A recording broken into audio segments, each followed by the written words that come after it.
Et bonjour à tous, je suis ravi de vous retrouver aujourd'hui. Alors aujourd'hui, je vous retrouve pour vous parler d'un sujet qu'on m'a pas mal demandé, c'est la sciatique. Voilà. Alors ça va être une vidéo, je pense, assez longue. Je vais essayer de la faire au plus court pour que vous ne restiez pas une demi-heure devant la vidéo. Simplement, ouais, la sciatique, c'est un sujet qui est assez vaste, qui est pas forcément simple, qui demande pas mal de connaissances. Et je vais essayer de vous résumer tout ça en une vidéo plus ou moins longue. Donc, pour la raccourcir déjà la vidéo, pour tous ceux qui ne savent pas ce qu'est la sciatique, les différences avec une sciatalgie, choses comme ça, je vais faire des rappels durant la vidéo, mais je vous invite quand même, avant de regarder la vidéo, à aller lire mon article sur mon site internet. Je vous mettrai le lien dans la description. Voilà. Donc, on va commencer déjà par définir ce qu'est une sciatique. Une sciatique, euh, ce qu'on va vraiment appeler une vraie sciatique, c'est une irritation du nerf sciatique. C'est pas forcément une inflammation, c'est une irritation, c'est quelque chose qui va venir stimuler le nerf sciatique et on va ressentir une douleur dans le territoire du nerf sciatique. Soit dans le territoire complet, donc dans toute la jambe, le nerf sciatique qui part du bas du dos, il traverse la fesse, il descend le long de la cuisse, le mollet et le pied. Donc après, c'est des branches différentes, mais la racine principale reste le nerf sciatique. Et on peut ressentir des douleurs voilà, dans tout ce territoire-là. Donc dans la jambe, du haut du dos jusqu'au pied, ça va être une sciatique vraiment complète, bien carabinée. On peut le ressentir uniquement dans la cuisse. On peut avoir ce qu'on appelle des sciatiques tronquées, c'est-à-dire qu'on va ressentir la douleur par exemple dans la fesse et ensuite on va la ressentir dans le mollet ou sur la partie externe de la jambe. Et on peut avoir voilà, des sciatiques voilà, complètes, comme je vous ai dit au début. Donc dans cette vidéo, évidemment, je vais partir du principe que vous souffrez d'une sciatique et que vous avez déjà consulté un médecin pour poser un diagnostic et pour évidemment mettre de côté tout ce qui va être grave, donc tout ce qui va être sciatique paralysante et compagnie. Voilà. Une fois que ça c'est fait, on va attaquer maintenant, je vais vous expliquer un peu les différences entre une vraie et une fausse sciatique. Parce que oui, il n'y a pas que des vrais sciatiques entre guillemets. Donc une sciatique, c'est une forme de sciatalgie. Donc une sciatalgie, qu'est-ce que c'est? Une sciatalgie, ça va être toutes les douleurs qui vont se référer au nerf sciatique ou qui vont s'apparenter à une douleur de nerf sciatique. Donc sciatalgie, algie, ça veut dire douleur, et sciata, c'est pour sciatique, simplement. Donc la sciatique est une sciatalgie, mais toutes les sciatalgies ne sont pas des sciatiques. Je m'explique. Une sciatique, une vraie sciatique, enfin une sciatique tout court, a pour origine une irritation du nerf sciatique par un disque ou par quoi que ce soit d'autre. D'accord? Donc généralement, le plus souvent, on retient le disque, mais il peut y avoir beaucoup d'autres raisons à cela. Par exemple, je prends l'exemple, vous avez déjà eu une sciatique par hernie discale, à cause d'une protrusion discale, à cause de tout un tas de choses, d'arthrose ou autre, que sais-je. La sciatique pardon, a été soignée, vous ne souffrez plus et vous redéclenchez une sciatique. Cette fois-ci, un peu différente de la précédente, un peu moins forte, la douleur peut être un petit peu plus lancinante, mais elle est toujours présente. Et bien ça, par exemple, ça peut être des sciatiques qui sont dues à des adhérences sur le nerf sciatique. C'est-à-dire que votre nerf sciatique, il faut imaginer que c'est un câble électrique, on va dire que c'est le stylo, et votre câble électrique, il doit pouvoir coulisser correctement par rapport à toutes les structures. Pardon. Si ce nerf ne coulisse pas par rapport à toutes les structures et qu'il y a par exemple un point d'accroche, bah, ce point d'accroche peut constituer un point d'irritation et peut éventuellement voilà, déclencher derrière cette irritation une sciatique.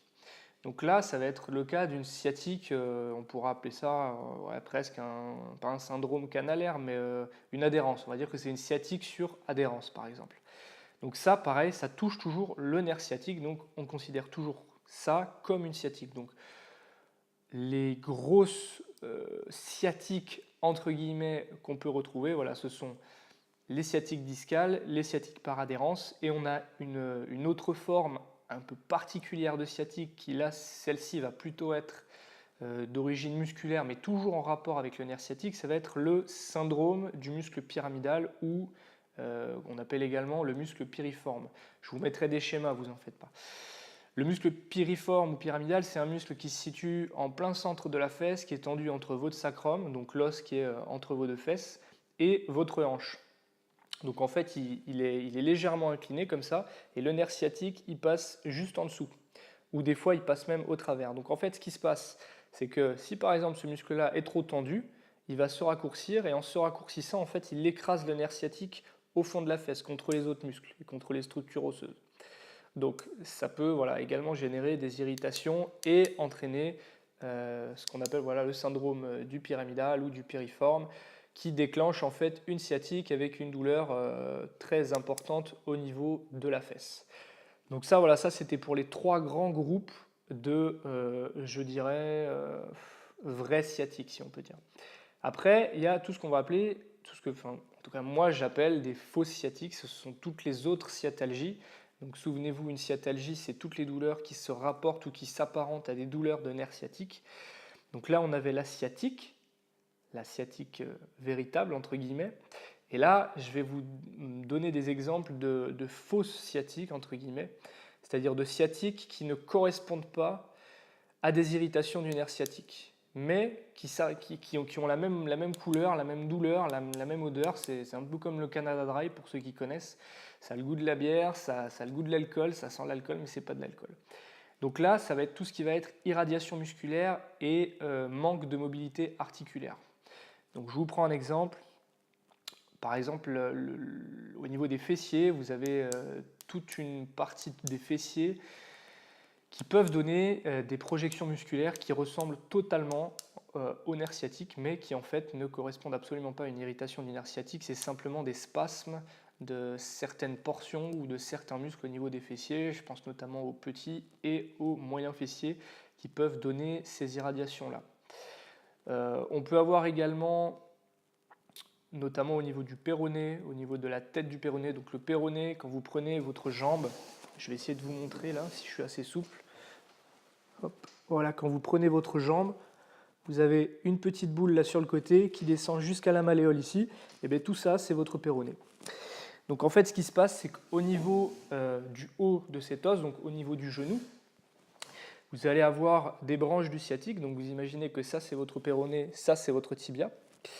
Donc juste au niveau du haut de cet os-là, vous allez avoir un tout petit nerf qui va passer et qui va descendre en fait le long de l'os. Et en fait, quand cet os-là, si par exemple vous avez eu un traumatisme, une entorse ou quoi que ce soit d'autre, que ça n'a pas forcément été soigné, et bien cet os-là peut éventuellement manquer de mobilité en avant ou en arrière, et ça peut déclencher un manque également de glissement au niveau de ce petit nerf, voire même des fois des compressions qui déclenchent des irradiations un peu électriques dans le bas de la jambe.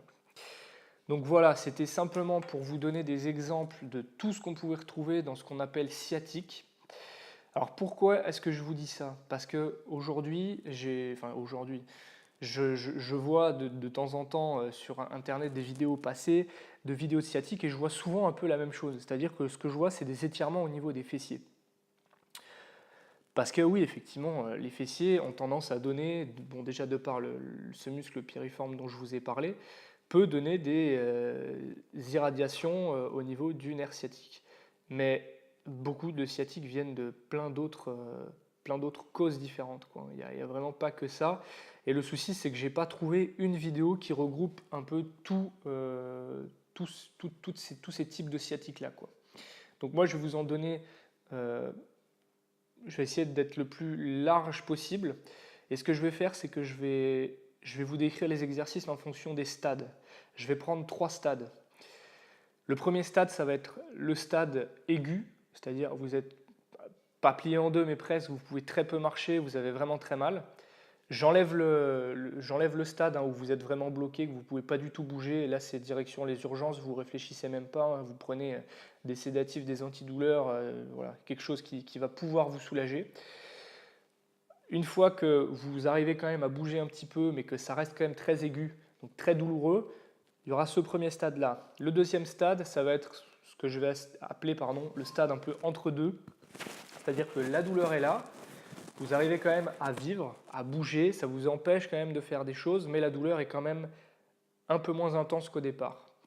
Et le troisième stade, je vais appeler ça le stade chronique, c'est-à-dire que c'est le stade où en fait vous êtes habitué à faire des sciatiques tous les 3-4 mois, voire des fois plus souvent.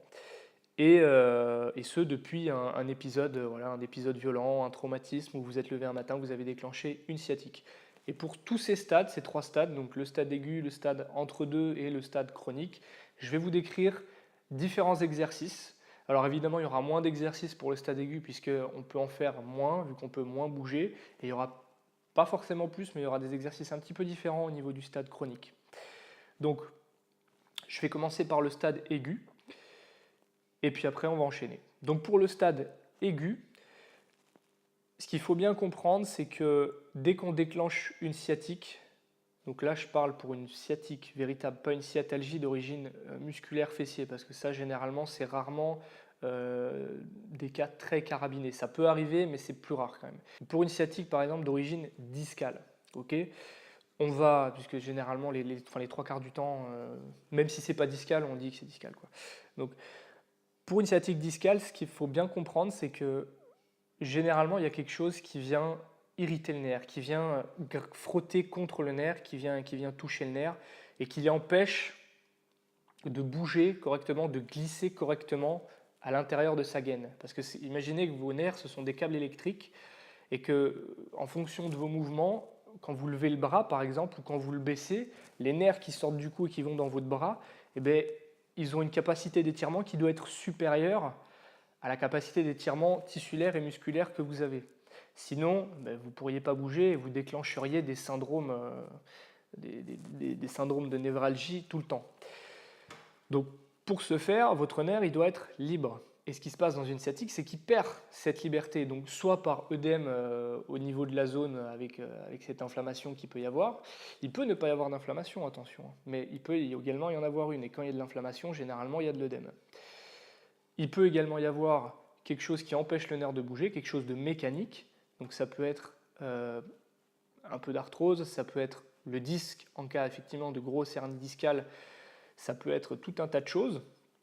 Mais on va partir du principe que votre nerf a du mal à coulisser dans sa gaine. Donc si votre nerf a du mal à coulisser dans sa gaine, il va falloir le faire coulisser. Donc je vais partir du principe que vous êtes très souffrant, très souffrant, que vous avez énormément de mal à bouger, que vous arrivez à garder une position assise pendant quelques secondes, généralement c'est le cas, mais que c'est généralement au changement de position ou en vous allongeant sur le dos ou en prenant telle ou telle position que ça vous fait très mal. Donc je vais vous montrer l'exercice maintenant. Je vous retrouve tout de suite.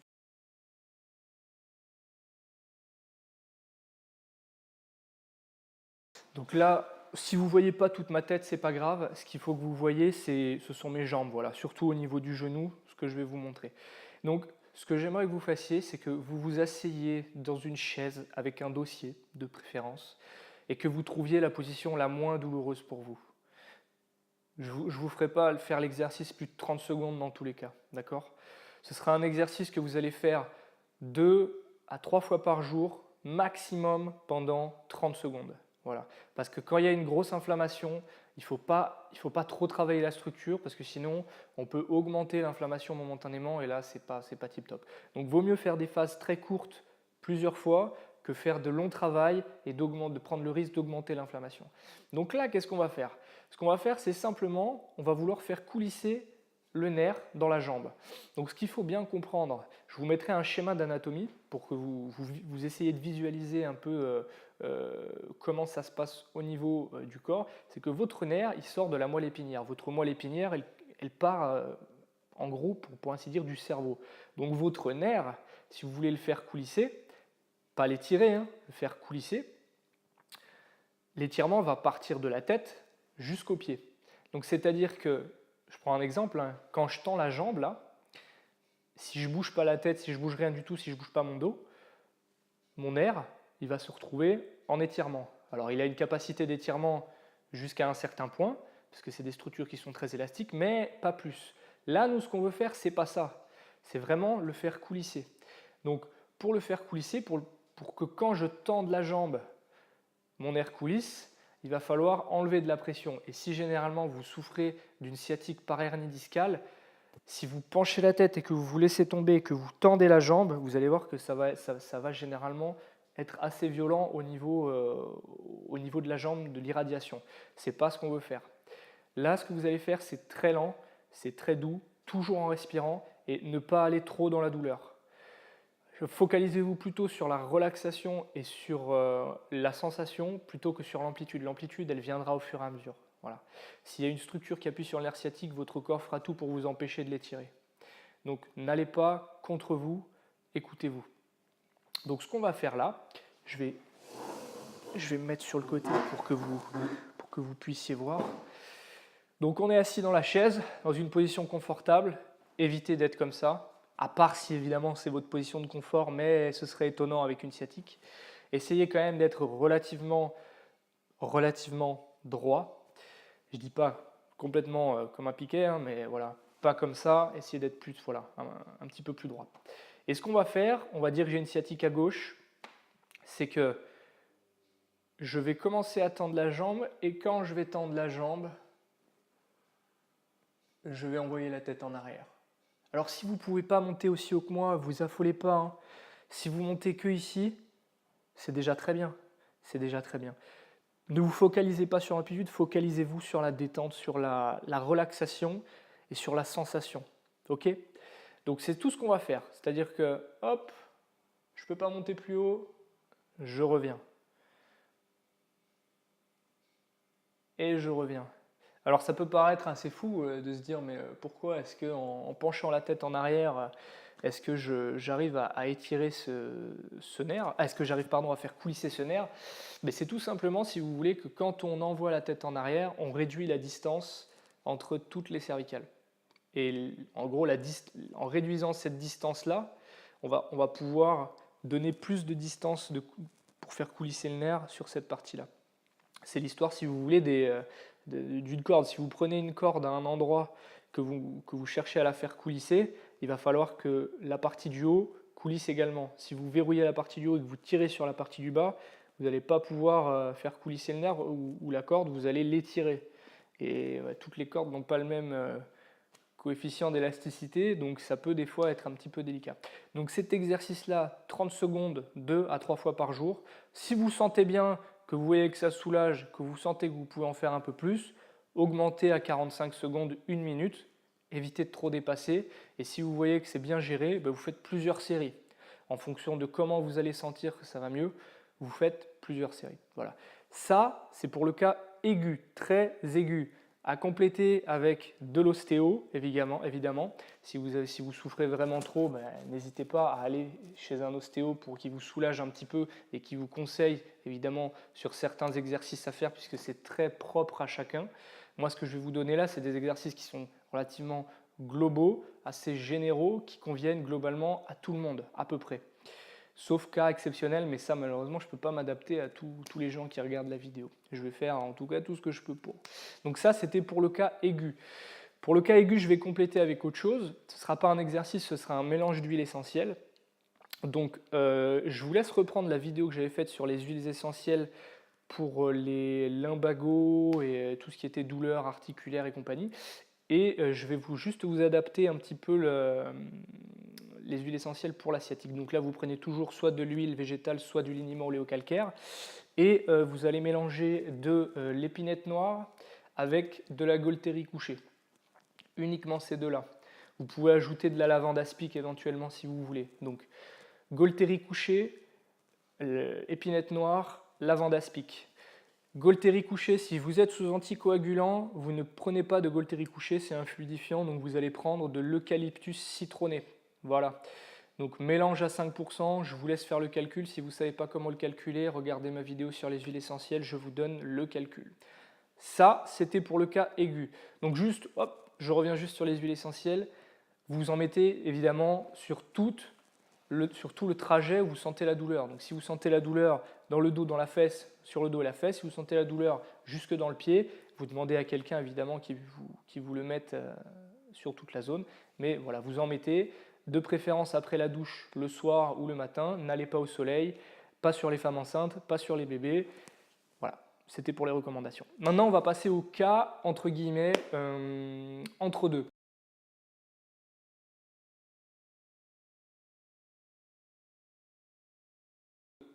D'accord? Donc là, vu qu'on est sur de l'entre-deux, on va refaire le même exercice. Donc, hop, toujours doucement, toujours en respirant, en essayant d'être le plus détendu possible. On va ajouter cette fois-ci des respirations, donc exercice respiratoire. Donc je vous laisse reprendre ma vidéo sur l'exercice pour le diaphragme, pour la détente du diaphragme. Et ensuite, on va faire un autre exercice. Là, ça va être des extensions à plat ventre. Donc, je vais vous montrer ce que c'est. Le but, si vous voulez, je vous l'explique vite fait, ça va être de recréer l'extension au niveau lombaire. Pourquoi? Parce que quand on a une hernie discale, généralement, on perd de l'extension au niveau lombaire, puisque le disque en fait sort, donc le corps va tout faire pour empêcher la colonne de revenir en extension. Je vous montre ça de suite et je vous donne les précautions à prendre. Donc voilà, je vous retrouve à plat ventre. Donc, je me mets au sol simplement parce qu'il faut le faire sur une surface dure. D'accord? Ne surtout pas le faire sur une surface molle comme un lit, c'est pas une bonne idée parce que vous n'allez pas être super confortable et puis ça rebondit, c'est pas bien, vous pouvez pas bien contrôler le mouvement. Donc là, le but, je vous montre un peu ce qu'il va falloir faire à la fin. Donc le but, ça va être au fur et à mesure de votre progression de pouvoir venir amener la colonne lombaire en extension. Hop, j'avance un petit peu. Voilà. Donc là, vous voyez, j'ai les bras tendus et la colonne lombaire derrière est bien tendue. Et j'ai le pubis qui touche le sol. Donc, pourquoi? Comme je vous ai expliqué, ça va être important de retrouver cette courbure-là au niveau de la colonne lombaire parce que quand on a une hernie discale, c'est généralement la première courbure qu'on perd. Donc le bassin a tendance à arrondir un petit peu la colonne lombaire et on perd ce mouvement et cette posture-là. Donc il faut impérativement le retrouver. Donc même si vous êtes dans un entre-deux, entre le stade très très douloureux et le stade chronique, prenez des précautions. Au départ, mettez un coussin sous le ventre, voilà, pour déjà arrondir un petit peu le dos et éviter voilà, que le dos soit un petit peu comme ça. Et quand vous êtes prêt, vous vous allongez simplement. Et là, ce que vous allez faire, c'est que vous allez vous mettre uniquement sur les coudes, comme si vous étiez à la plage. Vous restez comme ça 10, 15 secondes, comme vous le sentez, et vous revenez. Voilà. Et on refait. Et quand vous sentez qu'au bout de plusieurs séances, plusieurs jours, plusieurs semaines, vous commencez à être très confortable sur la position, on va essayer d'augmenter et de se mettre un peu sur les mains et de pousser. Et on revient. Et on pousse. Et on revient. Et au bout d'un moment, quand vous aurez vraiment bien travaillé cette mobilité-là, vous pourrez pousser, pousser, pousser, pousser, pousser, le pubis toujours contre le sol, et vous pourrez rapprocher les mains. Et là, vous aurez une très belle extension au niveau de la colonne. Donc pour l'exercice d'extension, faites des séries de 10-15 secondes au départ, sans forcer, toujours en respirant. Il faut que vous ayez toujours la capacité de respirer, c'est vraiment le plus important, s'il vous plaît. Respirez toujours correctement, convenablement. Ne bloquez pas la respiration parce que c'est là où on peut se faire mal. Voilà. Pour les exercices pour faire coulisser le nerf, pardon, je perds mes mots. Là, cette fois-ci, on peut passer sur des séries un peu plus longues. Vous pouvez aller de 1 minute à 1 minute 30, on fait une pause et on en fait une deuxième. Une fois par jour, plusieurs fois par jour. Ça, c'est un peu en fonction de votre emploi du temps. Préférez le faire au moins 2 fois par jour, une fois le matin, une fois le soir, c'est pas mal. Et puis tous les jours, évidemment. Sinon, essayez de faire une série de plus si vous pouvez le faire qu'une fois par jour. Respiration, je vous laisse aller regarder la vidéo que j'ai faite, ça s'appelle l'exercice magique pour le diaphragme. Elle est assez longue, mais si vous prenez la vidéo à 10 minutes, vous avez directement le début de l'exercice. Et évidemment, là, vous pouvez utiliser également le mélange d'huile essentielle que je vous ai donné juste avant pour le cas, on va dire, un petit peu plus aigu. Tout ce que je vous dis là, ça ne remplace absolument pas les traitements médicamenteux que votre médecin vous a donnés, hein, je tiens à le préciser. C'est juste des choses en plus. Également, pour le cas un peu entre deux, je vous invite à aller consulter votre ostéopathe préféré. Ensuite, on va passer au cas chronique.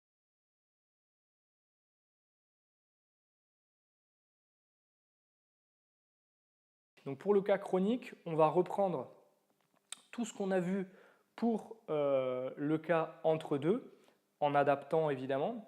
Et là, en fait, on va rajouter un exercice dont j'ai déjà fait la vidéo, ça va être l'exercice du chat. Donc je vous renvoie à ma playlist de vidéos exercices. J'ai fait une vidéo qui s'appelle l'exercice du chat. Je vais voir, je ne sais pas comment on fait pour mettre les vidéos là en lien, mais je vais essayer de vous la mettre en lien, comme la précédente. Et ce qui serait pas mal de faire, ce serait également des automassages au niveau des muscles de la colonne vertébrale. Parce que ce qui se passe quand on passe en chronique, notamment dans le cas de la sciatique, c'est que les muscles viennent en protection, comme dans les autres cas, hein, mais disons que les cas, étant donné que c'est des cas qui sont déjà aigus ou subaigus entre deux, il y a moins cette fixation au niveau des muscles. Donc là, les muscles viennent vraiment se fixer et ils perdent un peu la mémoire, c'est-à-dire qu'ils oublient comment ils fonctionnent, ils oublient comment faire fonctionner cette partie-là du dos, et en oubliant comment faire fonctionner cette partie-là du dos, ils augmentent énormément la tension au niveau du dos. Donc venir masser un petit peu ces muscles avec une balle de tennis, ou même vous les faire masser, hein, c'est vous qui voyez, et évidemment faire le petit exercice du chat que je vous ai montré en vidéo, et j'essaierai de vous mettre le lien là juste ici. Voilà. Donc ça, c'était pour les vrais sciatiques, sciatiques discales, bonnes grosses sciatiques, qui viennent en fait vraiment irriter le nerf sciatique et qui déclenchent des douleurs dans son territoire, dans le territoire du nerf sciatique. Je vais passer maintenant à ce qu'on va appeler les sciatalgies, et notamment les sciatalgies d'origine fessier. Fessière, fessier, bon, comme vous voulez. Franchement, ça fait partie des grosses familles de sciatiques, des origines fessiers, de sciatalgie. Vous voyez, même moi, je fais l'erreur. Donc c'est pour vous dire, c'est moi qui vous dis de ne pas faire l'erreur et c'est moi qui l'a fait. Donc ce que vous allez faire là, c'est que vous allez prendre une balle de tennis. Venez, je vais vous montrer exactement l'exercice. Je vous l'avais déjà montré un petit peu en vidéo, mais je vais vous le remontrer quand même pour que vous ayez tout sur une seule et même vidéo.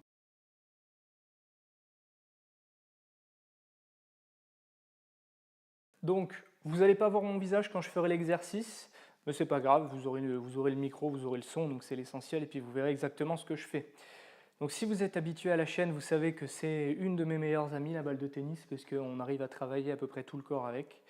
Donc ce qui serait bien de faire, c'est de trouver un mur avec de la peinture. Voilà, de la peinture, pas un mur avec du carrelage ou de la faïence ou n'importe quoi, parce que la balle va glisser, va pas bien accrocher. Donc, je vais vous montrer déjà où est-ce qu'on va placer la balle. D'accord? Donc, vous avez ici votre bassin, et ici, vous avez, vous savez, le creux entre les côtes et le bassin. Donc, on va mettre la balle de tennis, vous allez repérer l'os au niveau du bassin. Donc, si vous prenez, hop, je vais essayer de vous montrer chez moi. Voilà, là, vous avez en fait l'arrondi de l'os. Vous prenez l'os, et juste ici, là, quand vous descendez, vous allez avoir un os dur, qui est l'os de la hanche, et vous allez mettre la balle en fait entre les deux. Il faut que ce soit mou, il ne faut pas que ce soit dur. De toute façon, vous allez le sentir, si vous êtes sur quelque chose de dur, ça ne va pas être très agréable. Donc vous allez mettre la balle sur cette partie-là, okay, la partie qui va être contre le mur. Donc vous la repérez, vous avez mal à droite par exemple, vous repérez l'os de la hanche, hop, la balle entre les deux. Et là, ce qu'on fait, c'est qu'on se met à 20 cm du mur, perpendiculaire au mur.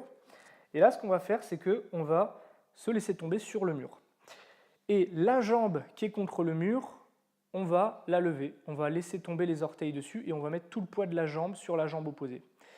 Et ce qu'on va faire, c'est que là, on va venir laisser tomber tout le poids du corps sur la balle et on va venir chercher des points qui sont assez sensibles. Donc je vais prendre l'appareil et je vais essayer de vous montrer ce que ça donne. Ça risque de bouger un petit peu. J'espère que vous n'avez pas le mal de mer. Donc, hop. Regardez, là j'ai la balle, je viens mettre la balle, hop, contre la zone que je veux travailler. Donc là, vous voyez, il y a un petit espace entre le mur et moi. Et au niveau de mes pieds, hop, attendez, je vais essayer de... Voilà. Au niveau de mes pieds, donc le pied qui est... Est-ce qu'il va vouloir faire le focus? Voilà. Le pied qui est contre le mur, c'est mon pied droit, donc le pied qui est ici. Et ce que je vais faire, c'est que, hop, vous voyez, je vais mettre tout le poids du corps sur mon pied gauche. Et vous voyez, je viens croiser, en fait, je viens poser mon pied sur l'autre pied. Et là, ce que je vais faire derrière, je vais vous montrer, hop, c'est que je vais avancer le bassin en avant et avancer le bassin en arrière pour venir faire bouger la balle, venir la faire rouler sur les fessiers. Je vais faire ça de droite, d'avant en arrière et de haut en bas. N'hésitez pas à aller chercher derrière également. Et le but, ça va être de trouver des points qui sont sensibles et qui réagissent au niveau des fessiers, qui peuvent éventuellement reproduire la douleur que vous ressentez dans la jambe. Exercice tip top. Ensuite, je vais juste vous montrer un exercice pour ce dont je vous ai parlé tout à l'heure, c'est-à-dire la sciatique la sciatalgie un peu bizarre qu'on peut avoir avec la tête du péroné. Donc je vais vous montrer ça, je vais descendre la caméra. Comment le travailler? Alors généralement, voilà, super, on voit bien ma jambe en plus. Donc, voilà. Donc là, vous voyez, là, il y a un petit muscle qui descend, là, vous avez la malléole. Et juste ici, là, on ne la voit pas hyper bien chez moi, elle n'est pas hyper proéminente, mais juste ici, vous avez ce qu'on appelle la tête du péroné. Et généralement, la tête du péroné, ce qu'elle fait, c'est qu'elle a tendance des fois à reculer un peu et à avoir du mal à revenir en avant. Donc pour ce faire, vous avez deux solutions. Je vais vous montrer avec la balle et avec la main. Donc pour l'aider à revenir, vous pouvez caler la balle, vous voyez, vraiment dans le creux du genou, et ce que vous faites, c'est que vous allez juste plier le genou. Moi, j'aime pas trop avec la balle parce que j'arrive pas à avoir de bonnes sensations, j'arrive pas à bien ressentir, donc ce que je fais, c'est que je viens mettre la main, donc vous prenez la main du côté où vous avez mal, je viens mettre la main à l'intérieur du genou au niveau du creux, et ce que je fais, c'est que je viens plier et je viens juste donner des petits coups. Vous voyez, je rebondis un petit peu pour aider un petit peu la tête à passer en avant. Et je reviens. Je fais une dizaine de petits coups et je reviens. Voilà, comme ça. Voilà. Ce que je fais ensuite, moi, une fois que j'ai travaillé un peu la mobilité de cette tête du péroné, c'est que, je vous montre, regardez, quand vous levez le pied, vous voyez, quand vous le levez, attendez, hop, je vais essayer de bien cadrer parce que sinon ça ne va pas le faire. Voilà, donc quand vous levez le pied vers vous, donc vous le relevez, vous pointez les orteils vers vous en gros, et quand vous essayez de l'amener vers l'extérieur, vous allez avoir un muscle qui va sortir juste sur le côté. Et bien en fait, ce que vous faites, c'est que vous prenez le point entre la malléole et la zone qu'on a travaillée, et sur la partie haute, vous allez chercher des points un petit peu sensibles. Et ce que vous allez faire, c'est que quand vous êtes sur des points qui sont un peu sensibles, vous appuyez dessus et vous les maintenez. Voilà, ça va permettre de détendre un petit peu toute la jambe. Et à la fin, tout à la fin, moi, ce que j'aime bien faire, c'est des mobilisations au niveau de la cheville. Donc, on croise la cheville. Vous allez l'attraper en fait comme ça, vous voyez. Hop. Donc juste en dessous des malléoles. Donc les malléoles, c'est les deux trucs ronds qu'on a en bas de la cheville. Donc là, vous avez le truc rond. Donc là, je vais venir hop, par-dessus. Donc index et pouce juste en dessous. Et de l'autre côté, en externe, la malléole, c'est ce truc rond là. Voilà. Donc hop, je me mets en face de la caméra. Donc on attrape comme ça la cheville et on va pousser comme ça en fait. Donc là, ce que vous faites, c'est que vous attrapez la cheville, vous croisez bien la jambe, et ce que vous faites, c'est que voilà, vous allez mobiliser la cheville dans toutes les directions, et vous allez essayer en même temps de la pousser vers l'extérieur.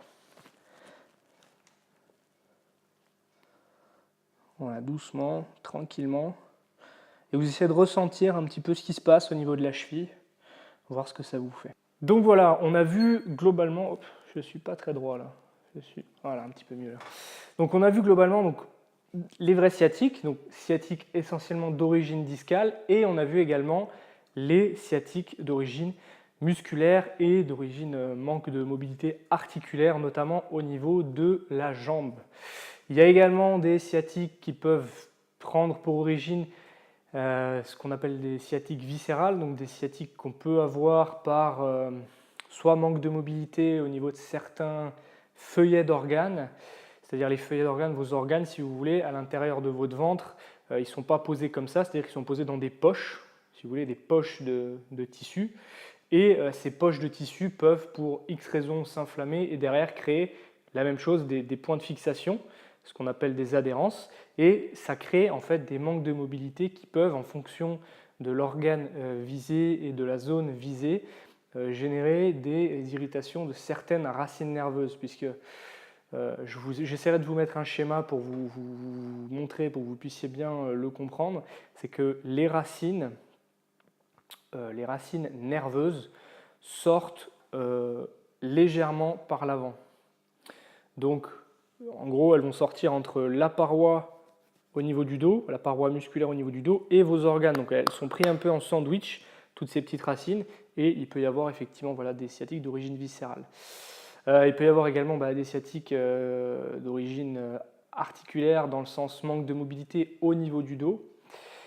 C'est un petit peu plus rare, généralement là ça reste quand même des douleurs articulaires, mais ça peut arriver aussi. Donc les exercices que je vous ai fait faire là sont valables, hein, ça marche également. Ce que vous pouvez ajouter en revanche, si effectivement vous sentez qu'il y a des petits blocages articulaires, c'est du travail en rotation, en torsion. Voilà. Alors on a tendance à dire que pour le disque, voilà, il ne faut pas faire trop de torsion, patati patata. Bon, c'est vrai et c'est pas vrai à la fois, hein, parce que quand vous voyez le degré de mobilité qu'il y a au niveau des lombaires, en rotation, il ne faut pas, voilà, faut pas trop exagérer non plus. Ce qui fait mal généralement dans la torsion, c'est ce qui se passe au-dessus, c'est-à-dire au niveau de la charnière, ce qu'on appelle dorso-lombaire, donc la jonction entre les lombaires et les dorsales. Je vous mettrai un schéma, donc la jonction entre le bas du dos et le milieu du dos. Et également la tension musculaire, parce qu'il ne faut pas oublier qu'il y a tout un tas de muscles qui vient s'insérer sur justement toute cette partie lombaire et qui peut générer un max de tension. Voilà, je n'ai pas pu tout dire évidemment, parce qu'il y a tellement de choses à dire. Mais si vous avez des questions, si vous avez des suggestions, des choses à me dire, des remarques même, des choses que j'aurais pu oublier de dire, parce que ça arrive, n'hésitez pas à me faire un commentaire dans la section commentaires. Et puis écoutez, je vous retrouve très vite pour d'autres vidéos. Il y a beaucoup d'autres vidéos qui sont en préparation. J'ai été un petit peu absent là cet été, bon c'était l'été. La rentrée arrive, on va reprendre les bonnes habitudes. Donc il y a beaucoup de vidéos en préparation, notamment sur les maux de tête, sur les douleurs de genoux, sur la digestion, c'est inépuisable le nombre de sujets qu'on peut avoir. Donc voilà. Donc c'est une vidéo un peu longue, je sais, mais voilà, je ne pouvais pas la faire autrement. Enfin, je ne me voyais pas la faire autrement sur un sujet aussi complexe que la sciatique. Voilà. J'ai essayé de vous le simplifier au maximum. Donc voilà. Dites-moi ce que vous en pensez. Allez, je vous laisse. Prenez soin de vous. Ciao.